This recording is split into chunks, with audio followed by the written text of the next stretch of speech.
In the digital age, where every moment can become viral, a seemingly ordinary rideshare journey in Toronto transformed into a global conversation about safety, cultural boundaries, and the complex dynamics of modern urban transportation. The story begins, as many contemporary controversies do, with a smartphone camera capturing what would become one of the most talked about incidents in rideshare history. The year 2024 had already witnessed numerous viral moments, but few would prove as polarizing as the video that emerged from the bustling streets of Toronto. A female passenger, whose identity remains protected by the anonymity of social media, found herself in what appeared to be a routine Uber ride through Canada's largest city. Toronto, with its sprawling urban landscape and diverse population of nearly 3 million people, sees thousands of rideshare trips daily, most passing without incident or fanfare. However, this particular journey took an unsettling turn when the driver, reportedly of Pakistani origin, made a comment that would reverberate far beyond the confines of his vehicle, in what can only be described as a shocking breach of professional boundaries and basic human decency. The driver told his passenger that if they were in Pakistan, he would have kidnapped her. The statement, captured on video, would soon become the center of a heated debate about safety, cultural sensitivity, and the responsibilities of service providers. The immediate reaction from the passenger was one of genuine fear and discomfort. The woman told the taxi driver that she felt frightened rather than complimented from their conversation. This response highlights the fundamental disconnect between what the driver may have intended as some form of twisted compliment and the actual impact of his words. The power dynamics inherent in a rideshare situation, where a passenger is essentially trapped in a confined space with a stranger, amplified the disturbing nature of the comment. When the video first surfaced on social media platforms, it did so with the explosive force that only truly controversial content can achieve. The video quickly went viral, sparking widespread condemnation and calls for action against the driver. The digital ecosystem, with its complex web of sharing mechanisms, hashtags and comment threads, became the battleground where this incident would be dissected, analyzed, and debated by millions of users worldwide. The geographical context of Toronto adds another layer to this story. Canada's most multicultural city, home to residents from virtually every corner of the globe, prides itself on being a welcoming and safe haven for people of all backgrounds. The Greater Toronto Area, with its reputation for progressive values and inclusive policies, found itself grappling with an incident that seemed to challenge its very identity as a sanctuary for respectful coexistence. Rideshare platforms like Uber have revolutionized urban transportation since their inception in the early 2010s. These services, which connect passengers with drivers through smartphone applications, have created new economic opportunities while simultaneously introducing novel safety considerations.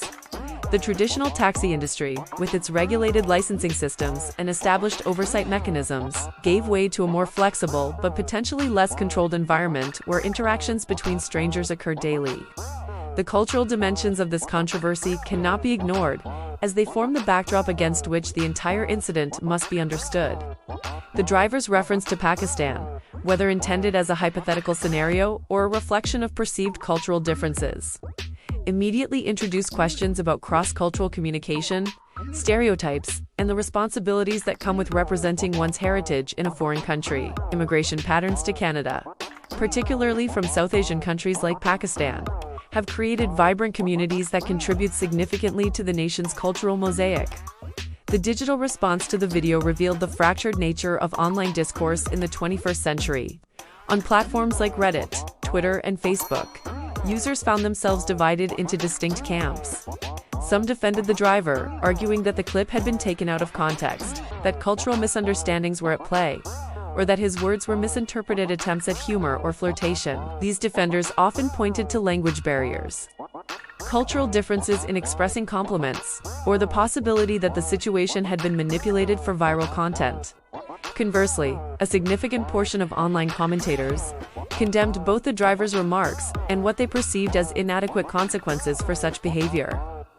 This group argued that regardless of cultural background or intent, threatening language about kidnapping in a confined space with a vulnerable passenger was inexcusable. They emphasized that the responsibility for clear, appropriate communication lies with service providers, particularly those in positions of temporary authority over their customers.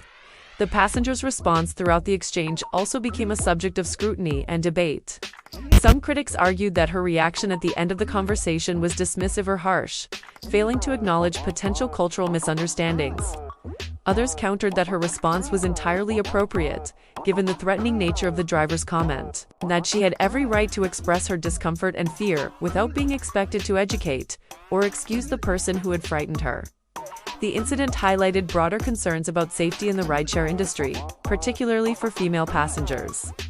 Women in Toronto appear to be sharing an increasing amount of disturbing accounts of inappropriate behavior by Uber and Lyft drivers online. This suggests that the viral video was not an isolated incident, but rather part of a larger pattern of concerning interactions that had been building in the background of the city's transportation ecosystem. The concept of context, which became central to the defense of the driver, deserves careful examination.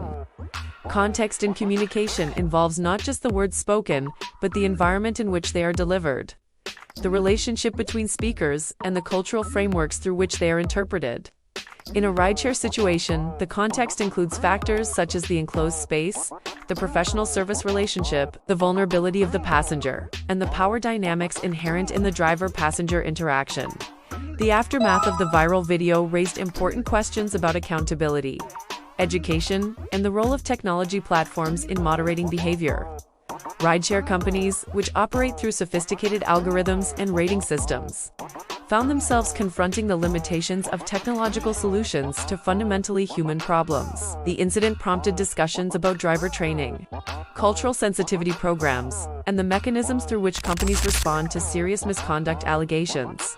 As the controversy continued to unfold throughout 2024 and into 2025, it became a case study in how modern incidents can transcend their immediate circumstances to become symbols of larger societal tensions. The video, lasting perhaps only a few minutes, encapsulated debates about immigration, integration, women's safety, corporate responsibility, and the nature of appropriate professional conduct in an increasingly interconnected but culturally complex world.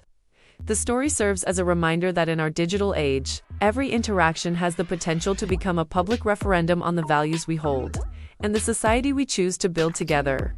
This controversial rideshare incident from Toronto continues to spark conversations about safety, cultural boundaries, and the responsibilities we all share in creating respectful interactions across diverse communities. The story reminds us that in our globalized world, understanding and empathy must guide our communications, particularly when we find ourselves in positions of service or authority over others, whether we are drivers, passengers, or simply observers of viral content.